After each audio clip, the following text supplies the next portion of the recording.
Negosasyon sa pagbuo ng bagong mayorya sa Senado, kinumpirma ni Senator Hontiveros. Ang buong detalye na balitang yan, ihatid sa atin ni Gazi Sarip mula sa Senado. Kinumpirma ni Senator Risa Hontiveros na may mga nagaganap na negosasyon kaugnay sa posibleng pagbubuo ng bagong mayorya sa Senado.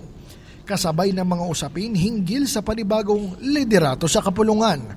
Ayon kay Hontiveros, nananatiling solid ang kanilang hanay na binubuo ng 11 miyembro, bagamat wala pa umanong nadadagdag sa kanilang grupo sa ngayon. Sa gitna ng mga ulat na si Senator Sherwin Gatchalian ang posibleng maging susunod na Senate President, nagpahayag ng suporta si Hontiveros at inilarawan itong isang seryosong mambabatas. Well, kung maging Senate President si Senator Sherwin, that would be good for the Senate. Magka-batch kami, so isang dekada ko na siyang nakakatrabaho at saka naobserbahan.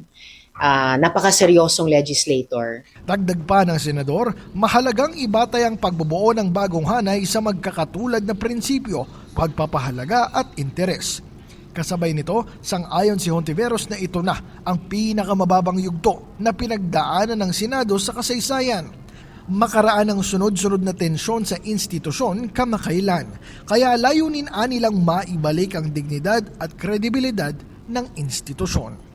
Para sa DHCV News, ako si Gazi Sarip, nag-uulat. Maraming salamat sa iyo, Gazi Sarip.